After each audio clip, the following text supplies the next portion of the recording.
Welcome back to the second half of this morning's programme. We will now move on to Challenge Session 5. Will the courts sort out the climate crisis?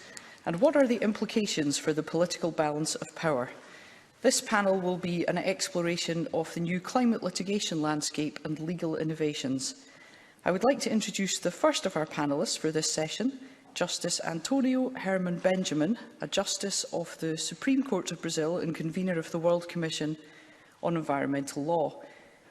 Justice Benjamin was appointed Justice of the National High Court of Brazil in 2006. He was an Assistant Attorney General of the state of São Paulo for over 20 years, where he headed the Environmental Protection Division for several years. In 2015, he was appointed Justice of the Superior Electoral Tribunal of Brazil and continues as its Electoral Inspector General. Justice Benjamin, I would now like to invite you to address the summit.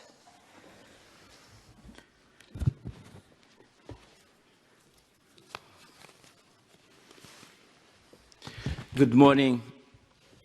Many thanks, Madam Chair. It's a great pleasure to be here. And I would like to begin thanking Globe International, which is, together with the Global Judicial Institute on the Environment that I represent here, one of the most important institutions in this debate, not just about climate change, but the protection of the environment in general. I would also like to thank our hosts, the Scottish people, and as I have been telling in different events that I have participated, it's hard to find a people that is more friendly than the Scots. I would almost say the Brazilians, but then several other colleagues here would disagree, and especially the president, who is from Argentina. And then he would say, no, it's Argentina.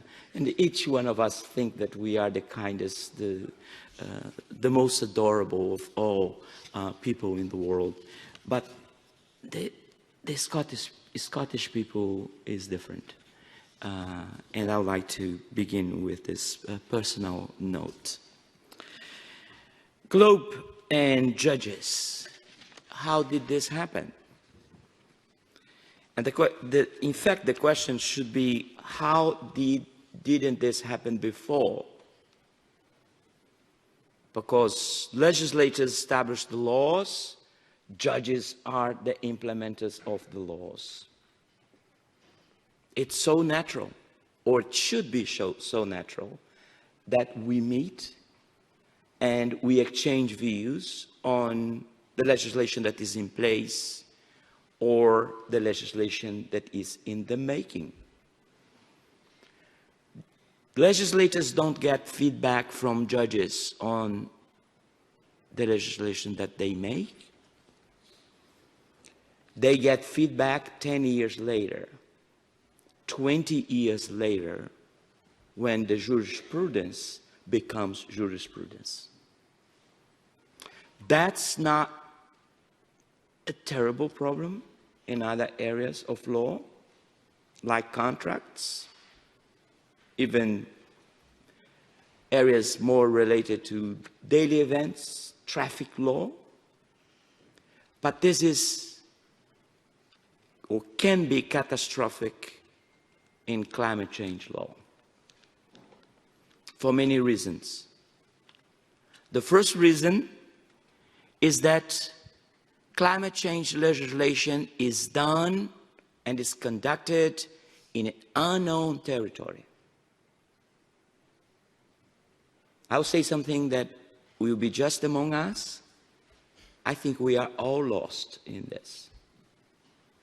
We know more or less what we have to do, but we don't have the precise recipes, and we don't have the precedents that can enlighten us in doing our job, and especially you, the legislators of the world.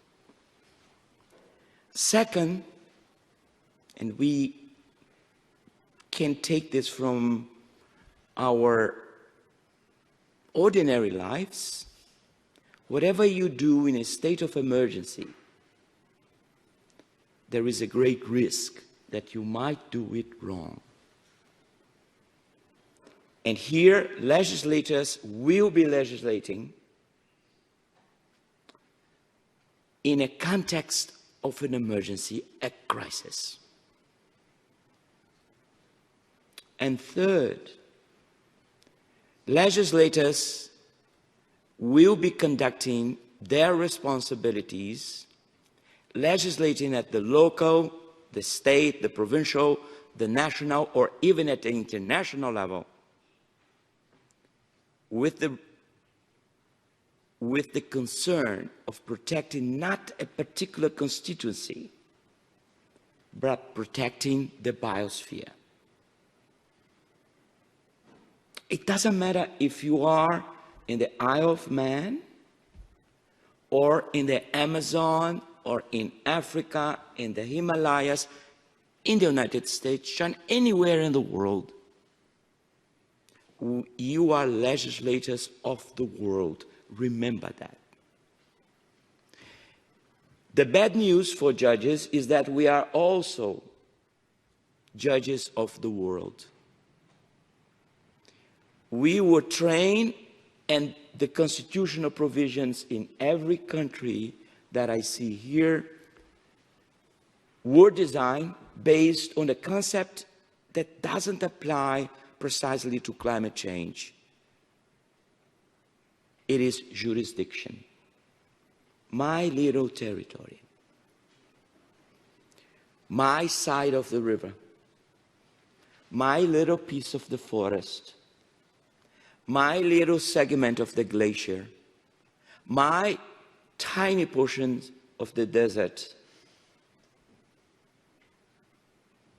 That's the framework in which we judges operate. So, legislators of the world, and as I call and have written about it, planetary judges. Not because we apply international law, but because in applying even local laws, we have to consider the climate as a whole. We cannot put the climate system in a little box that we call jurisdiction, or that we call my constituency, in your case, the legislators. So, what really, in addition to those aspects that are the challenge that we face, unify us? Is there a single legal concept? And legislators, the best ones, please don't feel offended, those that have a law degree, some of the best legislators that I have met in my life are not lawyers. But you are lawmakers and lawgivers. So, is there a single legal concept that brings us all together, judges and legislators? To me, the single concept is called the environmental rule of law. It's a new concept. It began with us,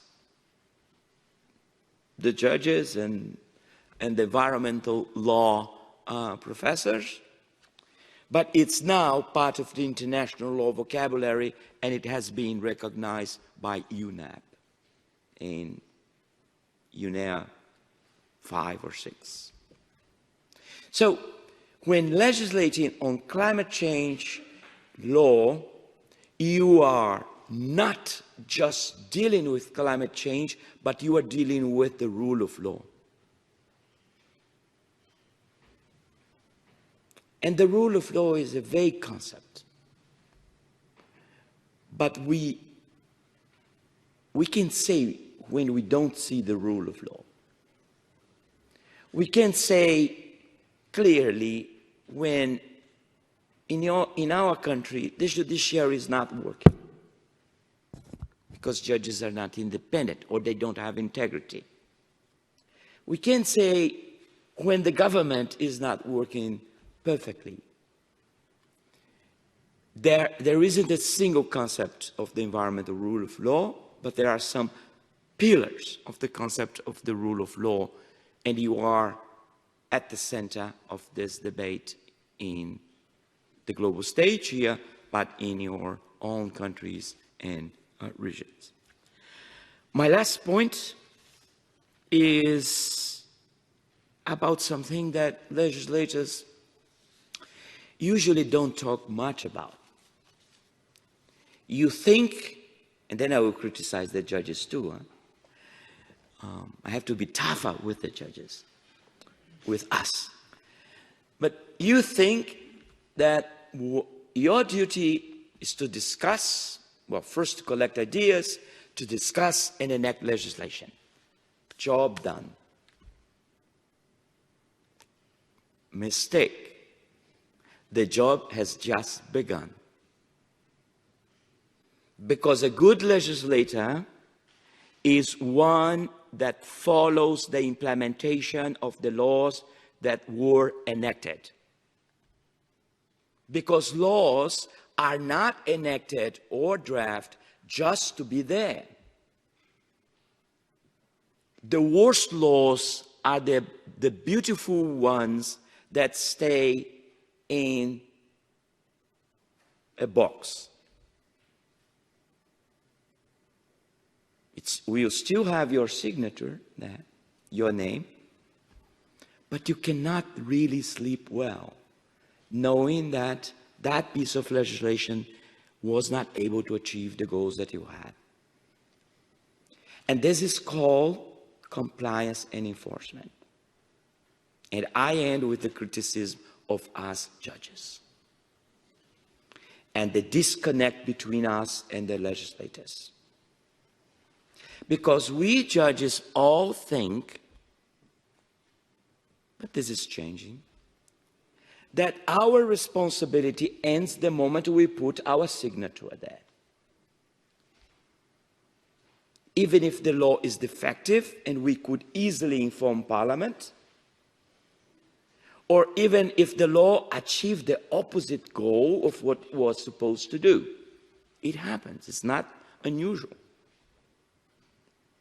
So both legislators and judges have the responsibility to understand on the legislator side that the duty doesn't end with the end of the legislative process. And we judges that our responsibilities do not end the moment we sign a judgment. We have responsibilities with the common good that should be in every piece of legislation. And this common good has to come through good compliance and enforcement. I'll stop here, and again, my colleagues from Globe, many thanks for inviting me to be here today with you. Thank you. Thank you. Thank you, Justice Benjamin. I'd now like to introduce our second panellist, Jojo Mehta, co-founder and executive director of Stop Ecocide, alongside the late barrister and legal pioneer Polly Higgins, to support the establishment of Ecocide as a crime at the International Criminal Court. Jojo, as key spokesperson and executive director of Stop Ecocide International, has overseen the growth of the movement, teams in 15 countries, websites in 9 languages, while coordinating legal developments, diplomatic traction and public narrative. She is chair of the charitable Stop Ecocide Foundation and convener of the independent expert panel for the legal definition of ecocide. I would like to invite Jojo Mehta to speak to the summit. Jojo, 15 minutes, please. Thank you. Would you like me to give the podcast here? Sorry? Yes, wherever you're most comfortable. Thank you. Dear gracious hosts and organisers, and distinguished guests and attendees, both here and online. It's a real honour to be here today, and thank you so much to Globe for organising. Last year, Joe Kaiser, then CEO of German company Siemens, was challenged over the company's provision of equipment for the Adani coal mine project in Australia. His response was regretful. While I have a lot of empathy for environmental matters, I do need to balance different interests of different stakeholders as long as they have lawful legitimation for what they do. We all know you can't ask for a government permit to kill people for your new business venture. But you can ask a government for a mining, drilling or logging license that could significantly destroy ecosystems, destabilise the climate and demolish ancient sacred sites along the way. It is the lawful legitimation of such projects at their most devastating, which enables the continuing destruction of Earth's vital and precious ecosystems. This is ecocide, a root cause of the climate and ecological crisis. It means that with all the goodwill and ambition in the world, we are still only crawling in the direction we should be sprinting in, to reach not only net zero, which is merely a necessary first step, but to reach a world which has half a chance of thriving. We are right now simply trying to play our familiar game better, and it's an incredibly dangerous game. Essentially, we're dancing with fiduciary duties at the edge of a precipice without a guardrail. What if we actually changed the rules of the game and put that guardrail in place? What if we recoiled in a healthy way from destroying habitats, species, and the very cultures which know how best to guard them, just as we recoil from mass murder? Governments, for example, should not be held to ransom via investor-state dispute settlements for the future profits of fossil fuel corporations, when the International Energy Agency has clearly stated we must keep fossil fuels in the ground. What if there were a rule that removed impunity, keeping fiduciary duties out of that game? This is what an international crime of ecocide will do, creating individual criminal responsibility for key decision makers at the highest level. At first glance, it might seem that it's all about putting the bad guys in the dock. And once it's in place, prosecutions will indeed be able to be taken in any ratifying jurisdiction. But this is not the true aim. It's fundamentally about changing norms and deterring the harmful practices by creating the necessary parameter for a genuine shift of direction. It's about creating a new and healthy taboo in the form of personal criminal responsibility. As of June this year, there is a legal definition of ecocide, drafted by a panel of top international, criminal and environmental lawyers from around the world, convened by our foundation and chaired by Philippe Sands QC and Dior Falso. The core text is just one sentence. Ecocide means unlawful or wanton acts committed with knowledge that there is a substantial likelihood of severe and either widespread or long-term damage to the environment being caused by those acts.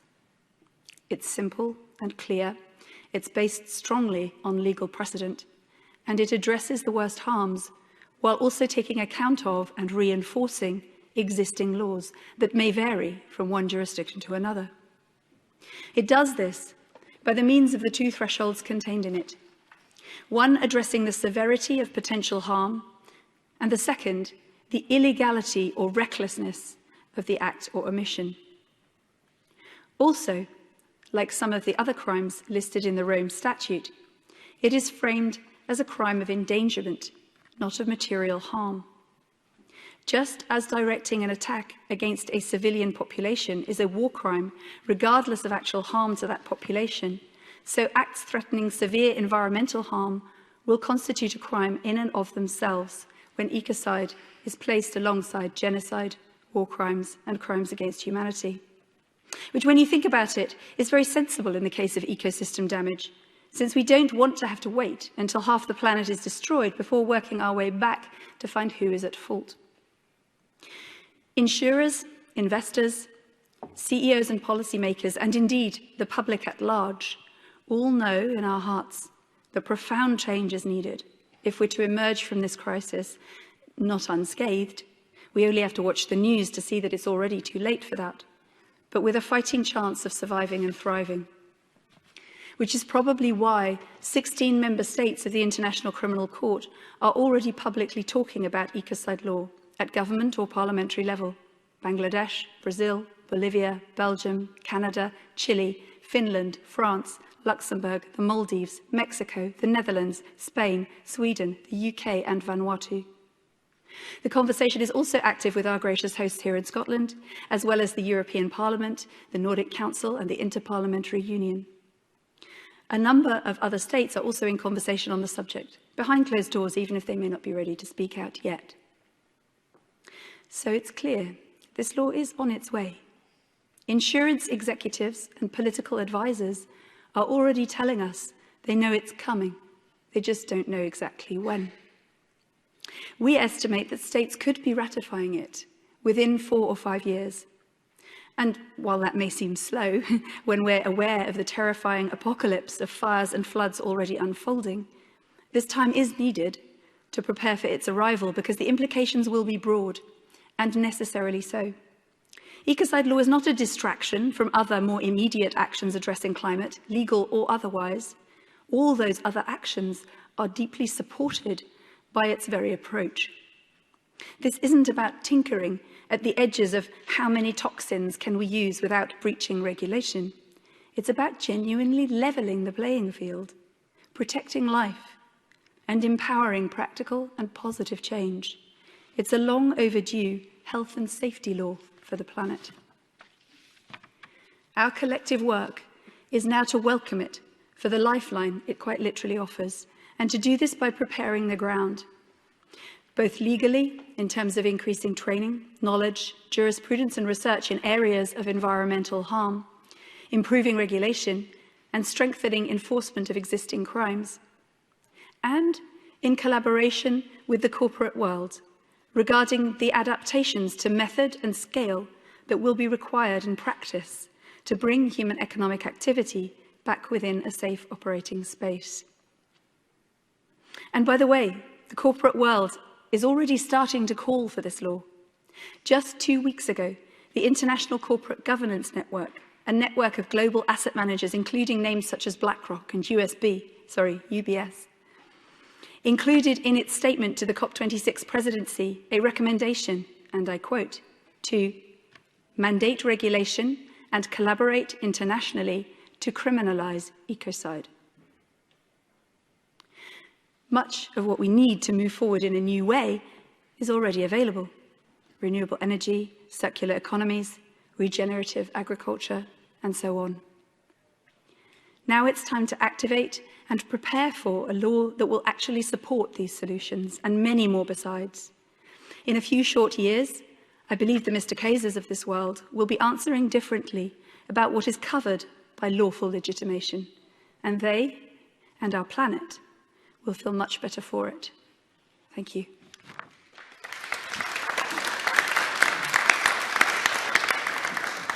Thank you, Jojo. I would now like to introduce our third panellist, Tzeporah Berman, Chair of the Fossil Fuel Non-Proliferation Treaty Initiative.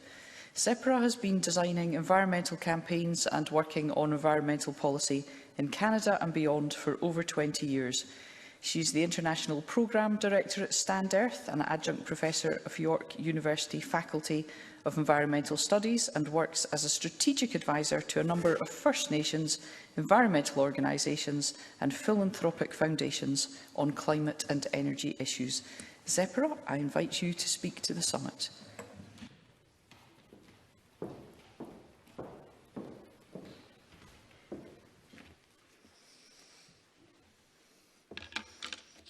Thank you so much. It's an honour to be here in the Scottish Parliament with all of you at Globe. The stakes were high coming into this COP with so many bold hopes and assumptions and statements. This COP has been meant to be a number of things, including the COP that consigns coal power to history. The latest UN production gap report shows that governments' production plans and projects could lead to 240% more coal than will be consistent with a 1.5-degree world. It's not that this COP should be the one that consigns coal power to history. It must be. But that alone is not enough. Climate policy and agreements are complicated. But what's not complicated is that 86% of the emissions trapped in our atmosphere today come from 3 products: oil, gas, and coal. The World Economic Forum has for years estimated the most likely and greatest threats to humanity. For years, of course, this was nuclear weapons. Now, climate change, the failure to mitigate climate change, biodiversity loss, water scarcity, are the greatest and some of the most likely threats to humanity. Today, these 3 products, oil, gas, and coal, on which we all still in part depend, are our weapons of mass destruction. And to date, the far majority of our policies only regulate the emissions of those products and not the production. How can we plan for a just transition when we are not regulating the production of fossil fuels? When we have so far ignored to include in any negotiations and our laws who gets to produce and how much at this important time in history? We know we have a limited carbon budget. So are we simply allowing the markets to decide the fate of humanity? For decades, we've been regulating emissions, we've been setting targets, but behind our backs, the fossil fuel industry has been hard at work, growing production, and then locking in future emissions that we can't afford to burn. Building infrastructure today that is not for 1 year or 2 years. When we spend billions of dollars on a new pipeline, it is for 20 or 40 years. If we need those new pipelines that we're building today in 20 to 40 years, then we know many on the planet are not safe. And we haven't done our jobs. Today, the UN Production Gap Report notes that we are on track to produce 120% more fossil fuels in the next decade than we can ever burn if we want to stay below 1.5 degrees. In fact, even if coal was phased out overnight, existing oil and gas projects alone would push us above 1.5 degrees. Existing projects alone. I will never forget the day that I searched the Paris Agreement, trying to find the words oil, gas, coal, fossil fuels. I have worked on climate policy for 20 years. I have advised multiple governments, and I didn't realize that the Paris Agreement doesn't even include the words oil, gas, coal, or fossil fuels.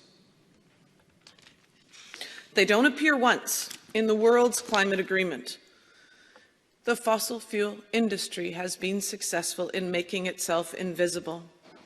I spent several years meeting with the CEOs of oil companies because I wanted to understand, what do these people see when they see this science? And because I truly believe that there are good people everywhere, but good people who are stuck in bad systems. What I found out is that they know. They know that the production will have to wind down along with the emissions, but every one of them is hoping that they will be the last barrel standing. And so are some of our countries. Or that unproven technologies like carbon capture and storage will allow them to continue to expand production. There is no question that we need carbon sequestration, both from nature and from technology, but not to justify the further expansion of fossil fuels. Because every ton of carbon right now that we save from putting in our atmosphere, we know will save lives. For decades, climate policy has been designed on a theory that our job is to legislate to reduce emissions, to deal with the demand side of the equation. That we will increase the price, that demand will go down, and then the markets will constrain supply. Even today, turbocharged by renewables that are now cheaper in most jurisdictions than fossil fuels, the markets are not constraining supply. It's not working. It's not working fast enough to keep us safe. Why not? In part because the markets are distorted with tax breaks and fossil fuel subsidies. I know that there are quibbles on the definitions now about fossil fuel subsidies, but the IMF report from a month ago should be a wake-up call to all of us. $11 million a minute in fossil fuel subsidies right now on this globe to the companies producing the products that we say we're moving away from. Here's the thing. Today, we are granting permits and pouring trillions of dollars right now into expanding production of the products that we say we're transitioning away from. It is not a transition if we continue to grow the problem.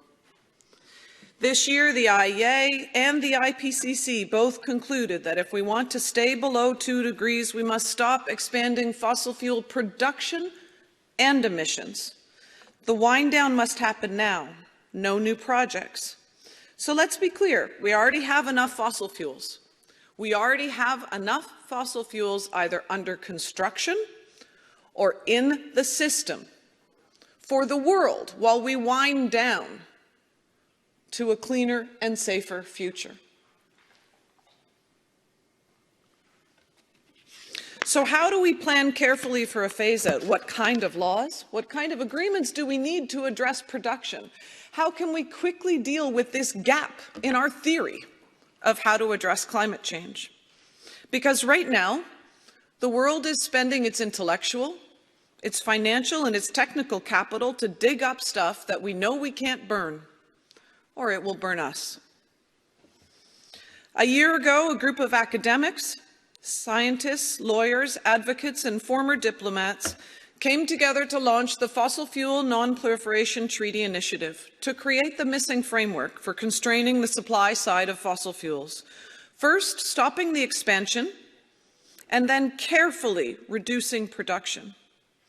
Shockingly, what we found out is that there isn't even public accounting today or transparency on who's producing what and how much. There is no global registry of fossil fuel productions and reserves. So we're hard at work creating it. Carbon Tracker and Global Energy Monitor will release a prototype later this week at COP26. We're also working to make sure the treaty is grounded in principles of equity. What's holding us back from constraining production is different in the developing and the developed world. Some countries today, like Ecuador, in the heart of the Amazon, are drilling for new oil just to feed their debt. Some countries are simply more exposed than others and will need support to end expansion. And that's why, if we simply leave what fossil fuels we produce to the markets, equity and justice will not be taken into account. We will have an unmanaged decline instead of a managed one, a boom and bust as projects are no longer funded, and more people will suffer. That's why, while divestment is critical, the financial commitments that we've heard at COP26 are absolutely critical. They are not enough. Government policy, laws, international agreements are critical because the markets will not do this alone. The wind down of oil, gas, and coal must happen around the globe through international cooperation, and the wealthy countries must act first. Legislators must get together and agree to the principle of no new production and set that as a global norm, and then begin the work of negotiating the drawdown of production over time in line with what's required by science. The good news is that in the less than a year since we announced the Fossil Fuel Non-Proliferation Treaty Initiative, over 101 Nobel laureates, including the Dalai Lama, have endorsed the principles of the treaty. Over 2,500 academics from 81 countries have delivered a letter endorsing the principles of an international cooperation to wind down production at the UN General Assembly.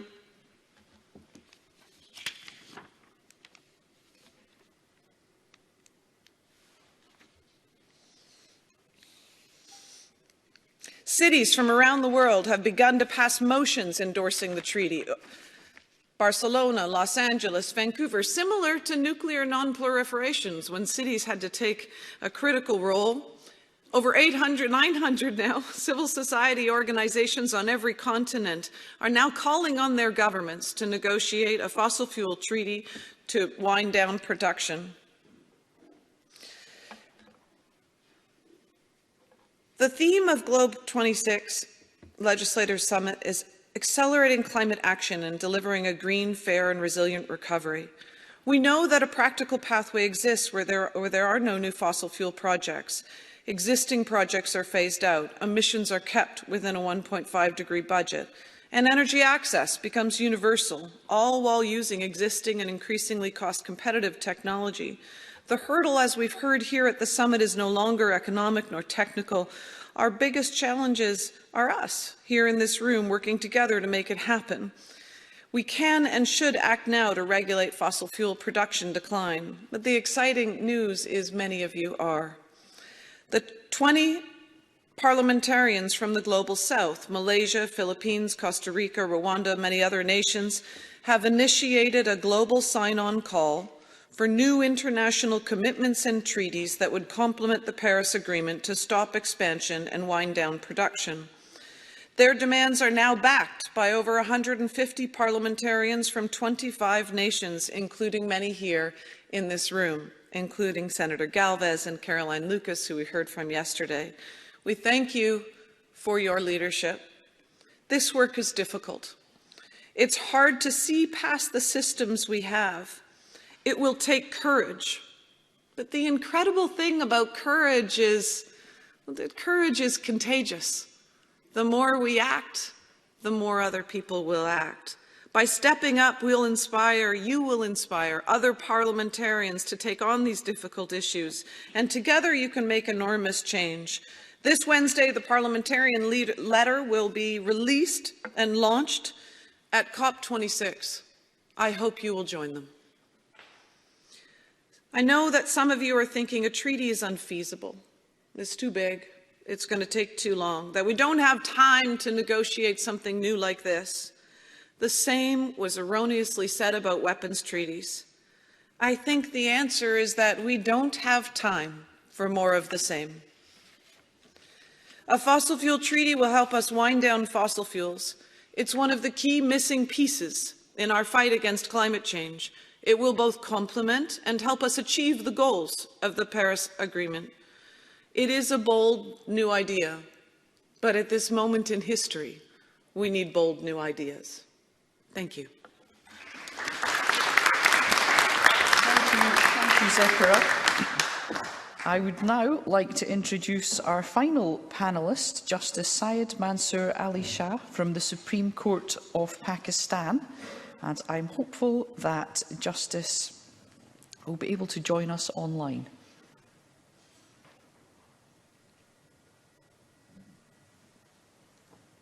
Good morning, everybody. Sorry that I could not be with you live today, and I'm sending you this pre-recorded speech. Actually, my flight got delayed, and by the time you're going to be listening to this, I must be in the air somewhere. So very sorry on that account. So good morning. It's a matter of great honor and privilege to be able to share some of my thoughts on how the judges or the judiciary look at climate change, climate justice, and the scope and future of climate litigation. At the very outset, it is underlined that the primary responsibility to address and devise ways to deal with climate change rests with the government of the day. In a democracy, it is the political party in power to lay down the policy and for the parliament to introduce laws to deal with climate change. We, the judges or the judiciary, get to play our role when a case comes up before us.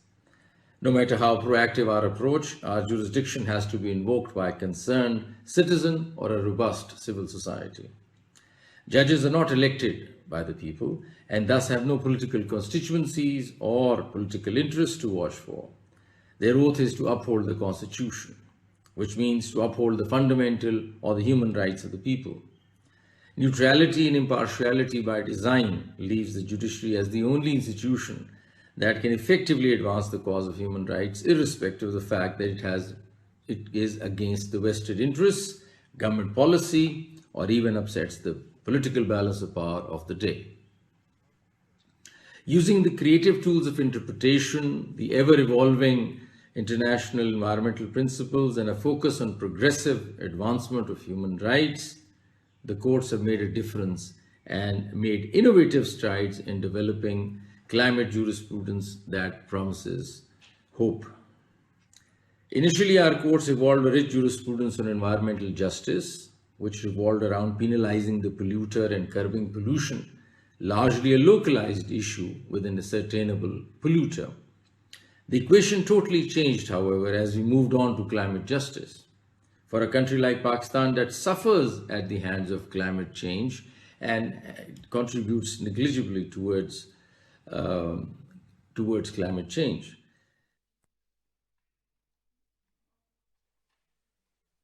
Okay. I believe that we're having a technical issue, but that we now have the Justice with us live online. Yes, this morning, I think travel arrangements and so on have made this somewhat more of a challenge. Justice, please do continue. Good morning, and I'm very sorry, everybody, that I've put you through all this pain so far. Actually, I was traveling from one province to another, and that took some while, and I missed the session earlier. So let me just begin again, if you sort of could bear with me for a moment. Can you hear me? Am I being heard? Okay. So good morning. It's a matter of great honor and privilege to be able to share some of my thoughts on how the judges or the judiciary looks at climate change, climate justice, and the scope of future of climate litigation. At the very outset, it is underlined that the primary responsibility to address and devise ways to deal with climate change rests with the government of the day. I wanted to underline that. In a democracy, it's the political party in power to lay down the policy and for the parliament to introduce laws to deal with climate change. We, the judges or the judiciary, get to play a role when a case comes before us. No matter how proactive our approach, our jurisdiction has to be invoked by a concerned citizen or perhaps a robust civil society. So judges are not elected, as you know, by the people and thus have no political constituencies or political interests to watch for. Their oath is to uphold the Constitution, which means to uphold the fundamental or the human rights of the people. Neutrality and impartiality by design leaves the judiciary as the only institution that can effectively advance the cause of human rights, irrespective of the fact that it is against vested interests, government policy, or even upsets the political balance of power of the day. And I speak in the context of my political setting in the country, so it might not fully apply to other countries, but I speak regarding my own country. So using the creative tools of interpretation, the ever-evolving international environmental principles, and a focus on a progressive advancement of human rights, the courts have made a difference and made innovative strides in developing climate jurisprudence that promises hope. Initially, our courts evolved a rich jurisprudence on environmental justice, which revolved around penalizing the polluter or curbing pollution, largely a localized issue with an ascertainable polluter. The equation totally changed as we moved on to climate justice, and I wish to underline that. For a country like Pakistan that suffers at the hands of climate change, as there is a negligible contribution towards it by the country, this made us revisit the earlier jurisprudence, as now the polluter was no more within our jurisdiction, not even within the region. Thus, the preventive and penal approach under the environmental law shifted to an adaptation approach under climate justice. It was now more about institutions and individuals to move towards long-term structural adjustment to adapt to the new climate to avoid violations of human rights.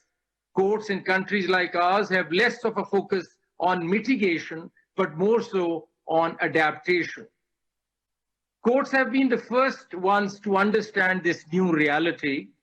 The brave new world with a changing climate required readjustment of policies and political priorities. We noticed that as the government climate washed key priority areas, disappointed, the citizens knocked the doors of the courts. Therefore, the judiciary took the lead. We understood that courts could not lay down policy or legislate, but we could direct the government to implement the policy or take effective steps to protect the human rights of the people. So let me take you through two most prominent cases coming out of Pakistan and showcase what I'm trying to say. So the first one was Laghari case, comes out in the year 2018 at one of the high courts, where a farmer comes to court and prays that due to scarcity of water, the impending drought, due to the global warming, he will not be able to till his land and earn a sustainable livelihood. He prayed and beseeched the court that the government be directed to implement the national climate change policy, which was on the shelf for the last 3 years, which addressed these issues. The court could have simply directed the government to implement the policy. We could do that under the constitutional scheme that we are under, but this would not have achieved much. The court took a more innovative way forward. The court, realizing the capacity of the government, constituted instead a climate change commission. This comprised of climate experts, international environmental institutions, representatives of the government, environmental lawyers, policymakers, and of course the petitioners. The commission helped government understand the issues involved and assisted them in implementing the policy. The commission became a source of knowledge for the government because we realized the government had no understanding of some of the issues and was also no less than an awareness campaign for the civil society. Finally, the commission successfully reported to the court that their several deliberations led to the implementation of 60% of the short-term goals of the climate change policy, which without the intervention of the court and perhaps this innovative manner that the court interfered could not have been possible.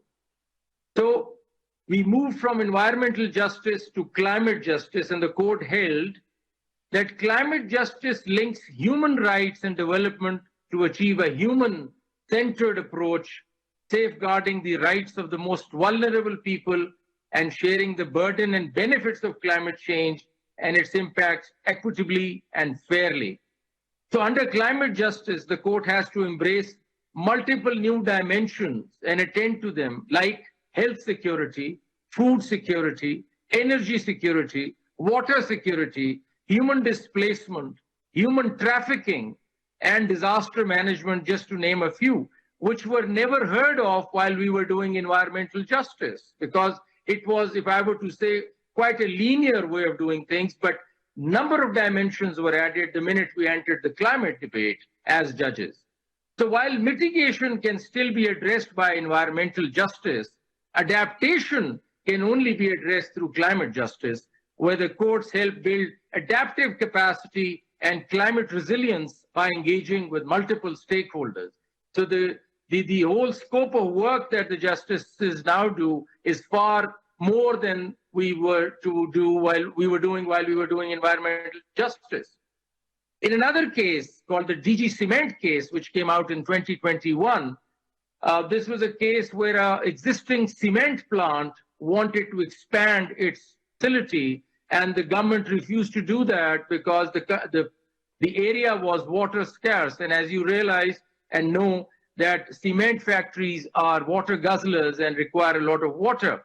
So the government resisted, and they said, no, you can't do that, which was challenged before the court. The court held that through our pen and jurisprudential fiat, and I quote, through our pen and jurisprudential fiat, we need to decolonize our future generations from the wrath of climate change by upholding climate justice at all times. Post-climate change democracies have to be redesigned and restructured to become more climate resilient, and the fundamental rule of law has to recognize the urgent need to combat climate change. The court should be mindful that its decisions also adjudicate upon the rights of future generations of this country, promoting climate democracy and intergenerational justice.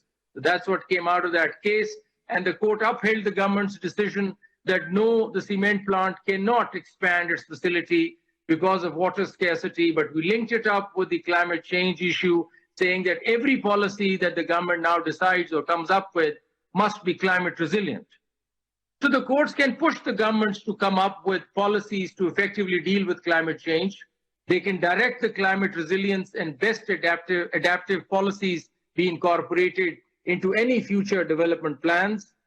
The courts can intervene to strike down any law, policy, or action, or actually stop a project which is likely to be dangerous and harmful to an already climate vulnerable and fragile country. Any such direction is for the safeguard of the fundamental rights of the people and is fully within the domain of the judiciary in Pakistan.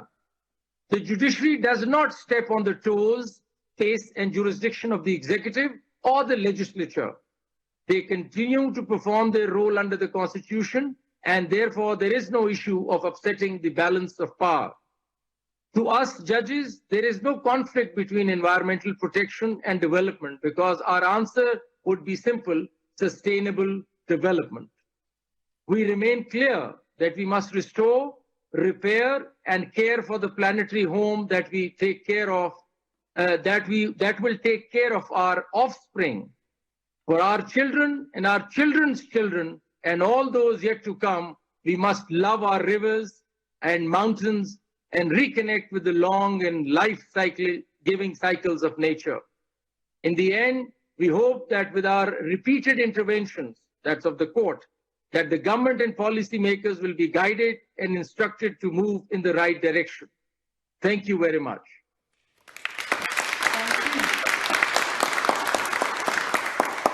Thank you, Justice Shah, and to all our panellists for their speeches and contributions. We now have until 1 p.m. sharp for an opportunity to put some of your questions to the panel. I'll go first of all to the Isle of Man Parliament, the Scottish Parliament, the Parliament of Kenya, and to Rosa Galvez, and then the Parliament of South Africa. That's 5 questions. We'll see if we can manage to get there by 1, so I would be grateful to colleagues for brevity. Thank you. Thank you.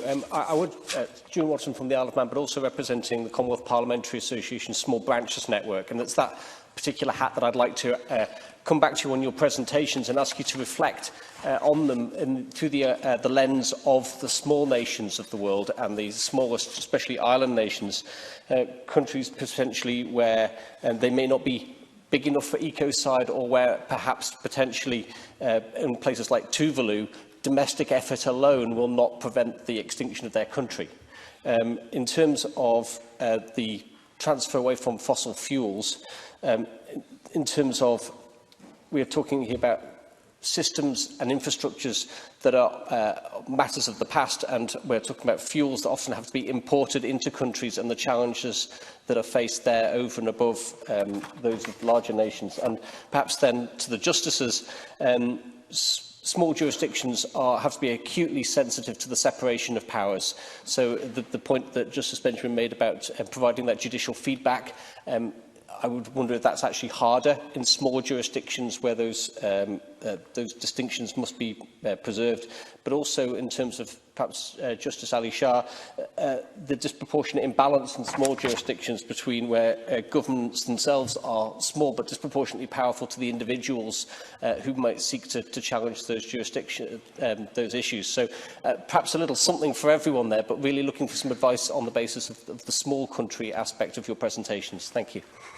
Thank you. As we are challenged for time, I'm going to ask, I'd like to hear from all panellists, but if you could respond briefly, thank you. And we'll start with Tzeporah.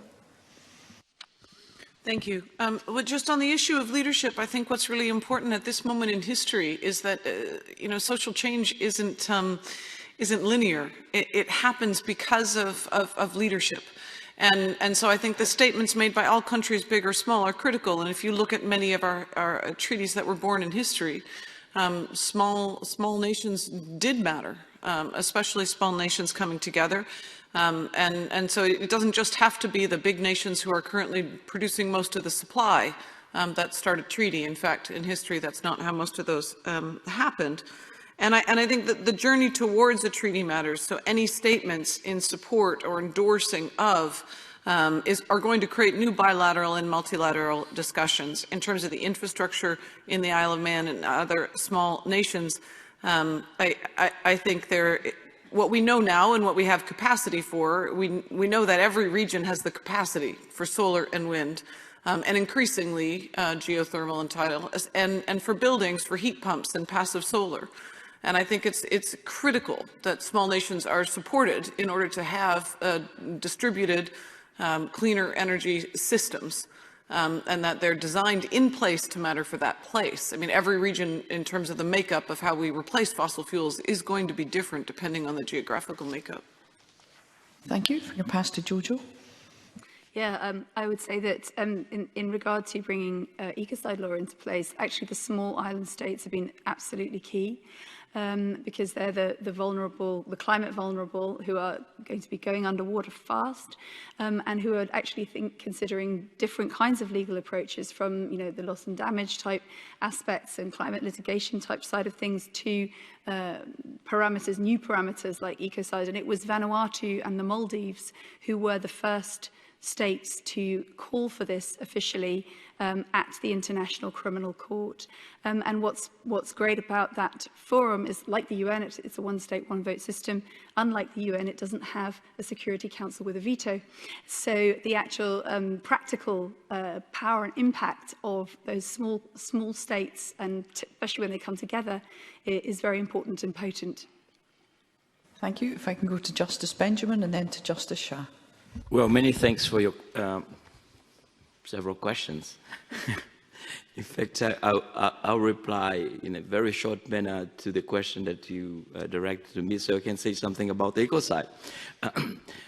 The separation of power is not a Berlin Wall and should not be a Berlin Wall. It doesn't matter if we are in big countries or in small countries.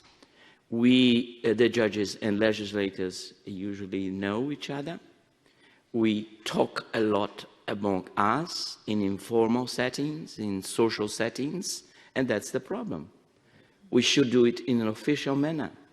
We should build democratic, respectful channels in which we learn from each other. And we try to do our responsibilities in a collective manner. There are countries in which this is more difficult, but in most countries, this type of institutionalized dialogue is not just possible, but it is necessary. If I may use 30 seconds for your questions on Ecocide. My colleague Jojo Mehta addressed the issue of Ecocide from an international perspective, a new international crime. But Ecocide also should be, in my view, a new crime in our criminal codes. And there is no small place for Ecocide. In fact, Ecocide can happen precisely in little places, in remote places, in little islands where the last surviving specimen of a species live. So, sorry to intervene here on this, but it's not just about international law. We need to change our criminal code in order to include a new type of crime, as we did in the past with slavery, with human rights more recently. But I'm taking a different approach from, you are legislators of countries, and you have, in my view, a responsibility to change our criminal codes in order to come up with the crime of Ecocide. Justice Shah. What I've understood, I think size of the country, to my mind, does not matter. If the country has a constitution, and certainly it has people, and that is at the core and the heart of the issue. So you have to protect your people, and all your policies have to be geared in that fashion. So if you have a constitution, I think if I were to sit in a small country as a judge, I would still implement the constitution, try to go protect the human rights of the people. Solutions might be different depending on the country and the geography. But my judicial policy would hardly change to my mind. And size doesn't matter. There's still humans and human beings there, and there are human beings in my country, so it doesn't really matter to me. I would go out and protect them. Thank you. Thank you. I'll now bring in Martin Whitfield from the Scottish Parliament. I'm very grateful and conscious, Presiding Officer, so I will be very short. Can I welcome all of the contributions today, from the eloquence and logic of the fossil fuel all the way through to the passion and tenacity with regards to Ecocide. But from a legal point of view, my question rests, is there a concern amongst the judiciary about forum shopping for vested interests to try and avoid responsibility in some countries? Okay, I put that question to both of our justices. Can I put it to Justice Shah in the first instance? I need a little clarification on that question. Yeah. Could you explain it? Okay? This is Antonio Benjamin. So I will try to answer, and then I repeat the question. So the question, and then you can follow from there, if that's okay. The question is whether the concept of ecocide can enhance or strengthen forum shopping. Forum shopping is bad in any context. Private law, contract, torts. And it's a responsibility of Parliament to make sure that this doesn't happen, because it's a violation of the way the judiciaries should work. And this applies to ecocide as well, and to environmental crimes in general. Did you get the question, Mansoor, now? Response to that would be that I think we don't have any legislation on it, but the courts ensure that forum shopping is not allowed. And whatever historical perspective that we have in our case, when we see that vested interests have come forward abusing perhaps the climate or the environmental laws or environmental violation, then I think we see through that, and we have passed strictures, we have taken action against those people. So somehow it's a regulatory system which the judges themselves handle, and they understand if it's a matter which is coming in from a vested interest, trying to affect the the environmental cause. So in Pakistan, I don't have a case to report where we see that somebody has abused the process and gone for forum shopping. And if we see that some vested interest has come forward to discredit perhaps a genuine climate cause or an environmental cause, then we've taken strict action and also imposed costs. Thank you very much. Jojo, if you'd like to briefly, thank you. I'd love to just briefly come in there. I think we've seen, I'd just like to think about the case with Chevron in Ecuador, where the lawyers Steve Donziger and Pablo Fajardo fought many, many years over a case and won it against Chevron in the Ecuadorian courts. Now, that court was chosen by the oil company in a kind of forum shopping way, perhaps, because they actually thought it would end up more favourable in that country. In fact, they were ruled against, and they tried to take it to lots of other countries to get that judgment reversed, and it was actually upheld by several appeal courts. And that company then persecuted personally the lawyer in question.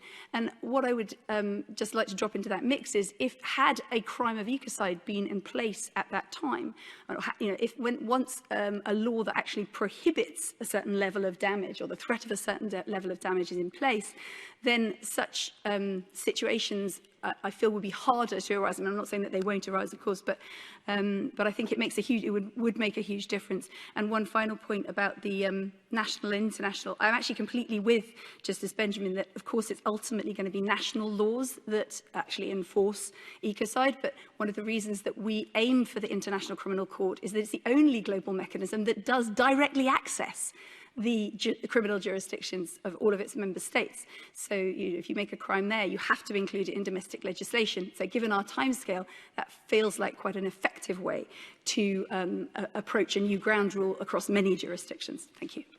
Thank you. I'm now going to take a question from the Parliament of Kenya. Thank you so much, and thank you so much for your very insightful and very informative presentation. And my question is to Tzeporah. And it's really about production of fossil fuel, specifically oil and gas. You in the Western world, if you want to shift today from oil and gas and invest in renewable energies, you have the capacity and resources to do so. But for a developing nation like Africa, like Kenya, where I come from, where our people are starving due to poverty, and the resources that are available to me is the oil. And that's what I need to exploit so that I can also develop my country and have resources to enable our people to have at least some decent standard of living. So, as a lawmaker, how can I persuade my fellow lawmakers not to ratify such a treaty or pass a law to actually stop production of fossil fuels, particularly oil and gas, in my country, when I have these serious life issues to deal with in terms of livelihoods and lives, because this is a resource available to us, and we may not have many options available. Tzeporah. Thank you very much. It's such an important question. Right now, what's happening is that whoever wants to produce, as long as they can sell it on the global marketplace, they produce. So we know we have to limit how much is produced and for how long, but we have no limits to it other than price and markets. And so if you look at who's expanding the most right now on the planet, it is the wealthy countries. The US, Canada, Australia, Norway, and the UK. In fact, the US and Canada alone will make up more than 50% of the amount of oil and gas expansion in the next 5 years. So if we have an international treaty where we are negotiating who gets to produce and how much, that is based on principles of equity, and just last week, the Civil Society Equity Review here at COP26 released a report that we've been working on now for 2 years, which is the principles of equity for negotiating production of fossil fuels. So then it's very clear that we cannot allow the majority of production right now to be happening in the wealthy countries who have the easiest, it's not easy anywhere, but it's going to be easiest to stop expansion because it's not the majority of their GDP. It's not the majority of their workforce in either of those countries, my own included. I'm from Canada. The second thing is no one is saying turn off the taps overnight. We can't yet. We know that. What the treaty, the first pillar of the treaty says is to stop the expansion, so new projects, and then to plan for a wind down. And so that's very important because we do, of course, currently use oil and gas, but new projects make the problem bigger and bigger. And so it is essential that wealthy governments support, that the global north and wealthy governments support the global south in this transition, but also that we don't build more fossil fuel infrastructure in Africa, in Ecuador, in Latin America, because we can't afford it, and it's killing us.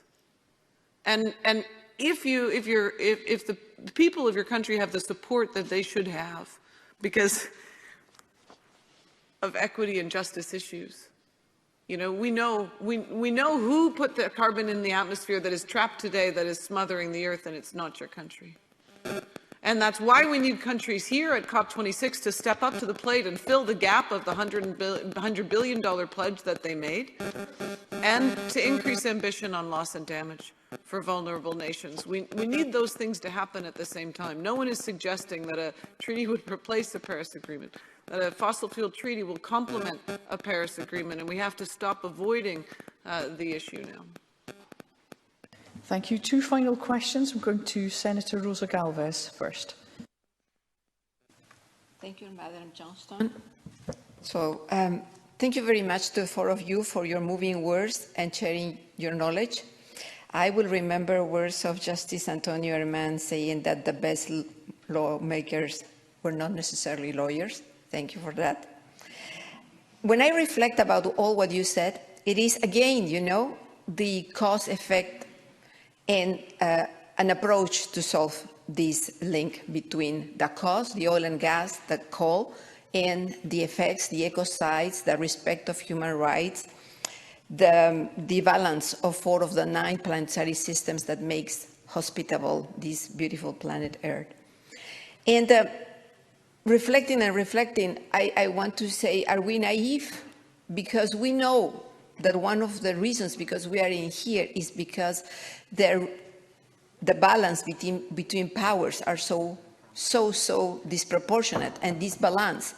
So we have these big corporations with a large number of lawyers and pushing politicians and convincing politicians for several reasons, you know, with gifts, with convincing arguments, with favors, with some benefits.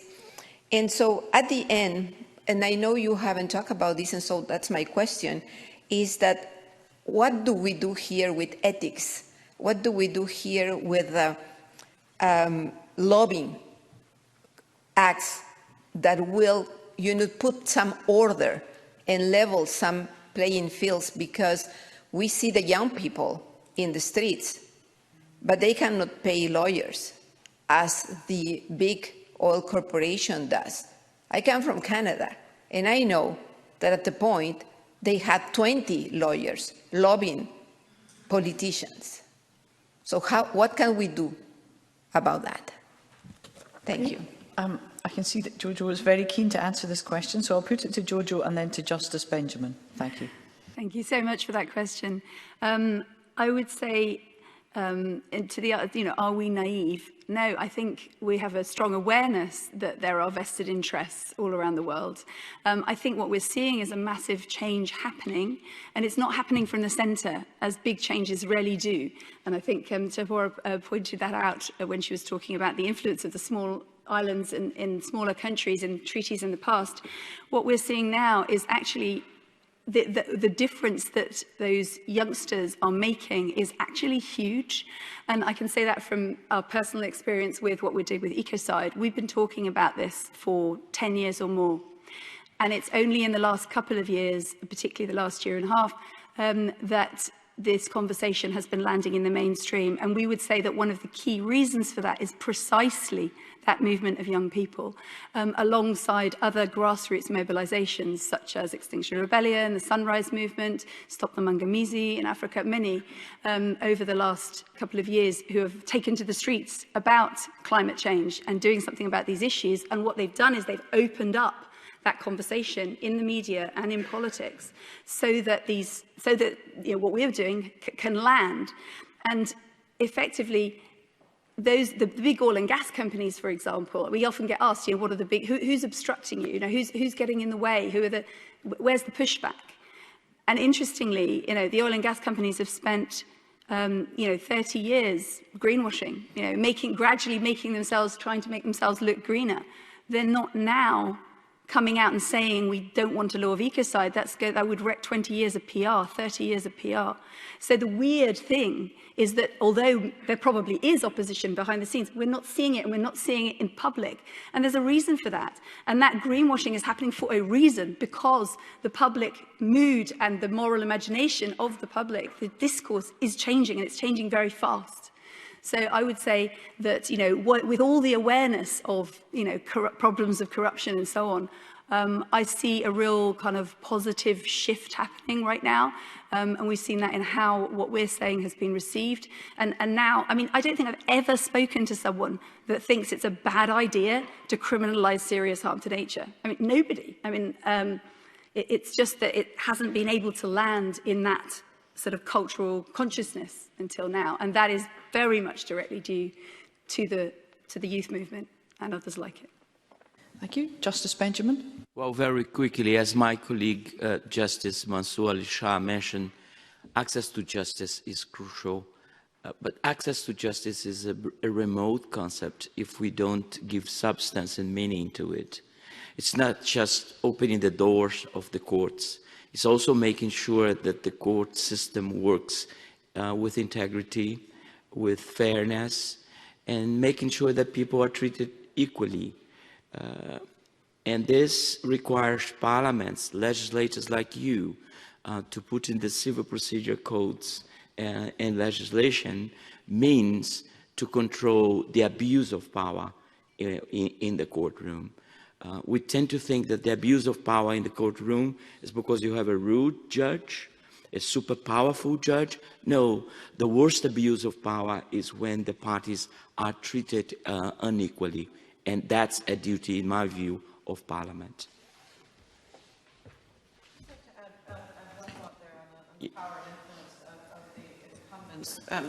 We know that 5 companies have spent $1 billion since Paris in trying to, 5 of the major oil companies have spent $1 billion in Paris, since Paris, to undermine climate policy. That's the work of Influence Map, which continues to this day to track around the world that influence. So how do you deal with that? I think in part transparency is incredibly important. Rules to ensure that lobbyists have to register and can be tracked. But I also think that there is that we need to stop inviting the companies to design their own decline. It's not going to work. They're never going to agree to it. They will continue to put in place complex modeling and mechanisms to say that emissions reduction can happen under net zero while they continue to produce more and more of the product. And I was glad to see that there is less of the oil and gas majors who are participating at COP26. I think that's absolutely critical. We keep putting them on our climate policy working groups, on our commissions, etc., and then asking them to design their decline, and it's not going to work. Some of these companies are not going to be able to become renewable energy companies. That's not how they're structured, and they're in a fight for their lives. This is the last gasp of the fossil fuel industry, and if we don't want them to influence the policies that we're trying to design for the public good, then don't invite them into the room. Thank you. I'm going to go to Justice Shah, and then we will go to our final question of this session. Yeah, I just wanted to quickly respond and underline that other than the grassroots movements that has been mentioned earlier, I think they work close hand in hand as far as Pakistan is concerned with public interest litigation. And it's been a great mix because a lot of young people are coming into our courts, not at the Supreme Court, but also at the high courts, and agitating and raising these matters. One thing should be very clear, that the corporations, the greed and the profit is not going to go away. The cycle could be only be broken by these mass ground level movements plus public interest litigation coming from the court, which is repeatedly intervening and imposing costs as well as progressively interpreting human rights. So I think it's a joint effort of all these activists as well as the young who are really, I mean, most of the petitioners in our courts are now younger lot and young people who want to agitate this. So I think it's a fine mix, and it's not costly also. I mean, public interest litigation doesn't cost much, and there are a number of lawyers who do this for free. So I just wanted to flag that. Thank you. We'll now go to the final question, which is from the Parliament of South Africa. Thank you. Let me also join and comment the insightful presentation by the panelists. In South Africa, we had a case of climate change litigation.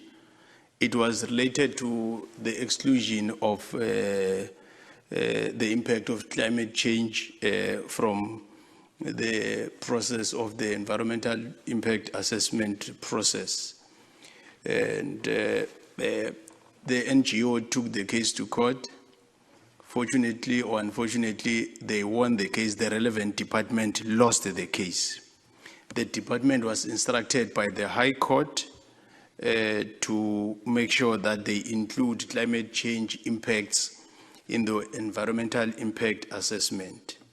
My question is, what is the time frame for the duration that is needed, or duration that is needed to establish the cause or effect in terms of climate change harm, or taken further to consider even what science is needed for effective prosecution out of your practical experiences to assist in such cases? Thank you.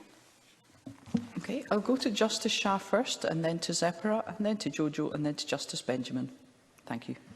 Thank you for that question. Actually, you see, climate change, in fact, earlier the environmental litigation also brought environmental science into the courts. Judges try to understand that, but what usually happens is that you get an expert report done by a credible organization that is known for its environmental science or climate science, and they would put a report for the court explaining what are the effects.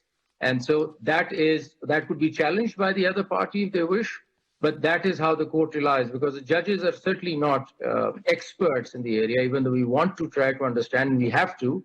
The science has moved into courts, but still major reliance is on those experts that we rely on, which the other party can challenge, and then we hear that matter and examine it and move forward. Tzeporah? I'm sorry, I don't think I quite understood the question. Would you like to repeat your question? Thank you. I started relating about the process of what happened. It's an NGO that took a department government to court because there was an issue of environmental impact assessment in relation to climate change. And the department lost the case. The NGO won the case. So the High Court instructed the department that in future, it has to make sure that as and when they are dealing with issues of climate change, they must consider issues of environmental impact assessment. So my question is, what time frame or duration is needed to establish cause or effect in terms of climate change? And I went further to add another question that probably it will be good to have the relevant science needed for proper, effective prosecution. That was my question. Thank you. Thank you. Sorry, I think there have been major breakthroughs in the last year in climate science, and also understanding the impacts of fossil fuels on climate and then fossil fuels on human health, that I think will change the legal landscape, though I'm not a lawyer, so I'll leave that to the lawyers. The Harvard study on the health impacts of climate change is one of the first studies that we've seen, health impacts of fossil fuels, is one of the first studies that we have seen that is so comprehensive. What we know is that 1 in 5 deaths worldwide now come from oil, gas, and coal. We know that.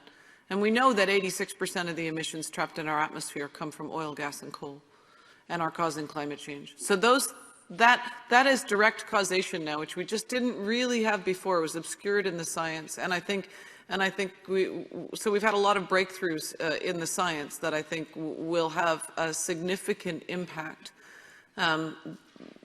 But the fact is, I still think that, in my opinion, it's going to be problematic in the courts in the same way that it probably was for years with the tobacco industry, because direct cause and effect on an individual is very hard to prove.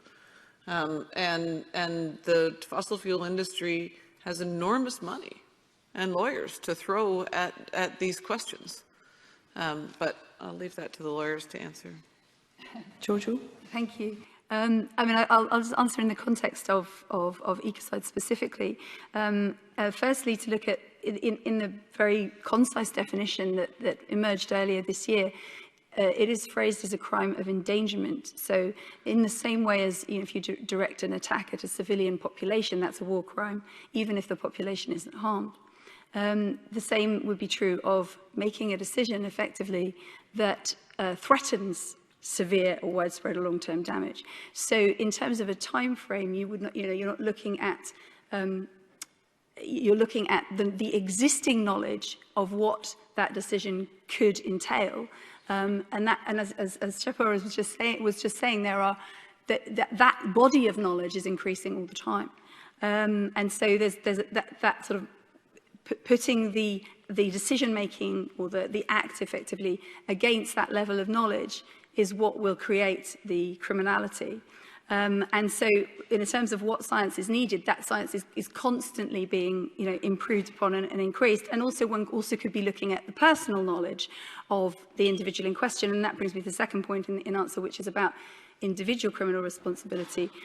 Because effectively what you're then looking at is potentially how, for example, I mean, I'm pulling an example out of the air, but how a corporate officer or CEO potentially of an oil and gas firm may actually personally have knowledge that the decision they're making is going to have specific effects in the future, and those specific effects are scientifically known to that person, then even if that isn't in the public domain but can be shown in a criminal court to have been in that person's knowledge, then that would also obviously put them within the scope of that crime. So, I mean, I'm not sure that it's an exact answer to your question, but perhaps give a sense of how that might work in the context of Ecocide as defined this year. Justice Benjamin. So let me use my final minute to say that the question you pose is one of the most fundamental and complex. It's about causation and attribution. And in fact, in the previous event that I attended at the law school, Glasgow Law School yesterday, and I spoke at, a whole panel was on that. And my colleague, Federal Judge Marcus Liviu, that is here, was one of the speakers exactly on that. So I suggest that you talk about it. Then I would like to use your question to come back to the original question posed by the organizers to us, not so much, I mean, to the judges. It's there, if you read, will the courts sort out the climate crisis? And I thought, this is a provocation. But of course, it's not. It's a very serious question. And some of my colleagues, the most arrogant judges, would be delighted with this question. They will say, yes, absolutely. We judges sort out everything in life, even things about love. Imagine this, something more important and intangible than love. And we judges have the responsibility to say whether someone loves or doesn't love or hate somebody else. But of course, no institution alone. Not legislators, not judges, not governments, not corporations, not NGOs will be able to sort out, if this means to resolve, the climate change crisis that we have. This is probably the most collective challenge that humanity has faced. And it's interesting because, as we heard from, especially from the two of you, but also from my colleague Mansoor and Shah, this is collective in the way we did it. As consumers, we should not forget the consumers too, but also in the way that we have to solve it. And that's why we are here together, and I really appreciate the opportunity. Many thanks to Globe. Thank you. I can see that Justice Shah was signalling to come back in on that question, and given the time you've given us today and the difficulty you've had joining us, please do go ahead. And I just want to kick in that when judges are faced with such a problem, we bring in the principle of precautionary principle, which is if we're uncertain about certain matters, we err in favor of nature. And then the recent principle, which is in dubia pro natura, whenever in doubt, you favor the nature. That also helps at times. Thank you. Thank you. Thank you again to our 4 panellists, and thank you for your questions. I hope you will join me in showing our appreciation for these contributions.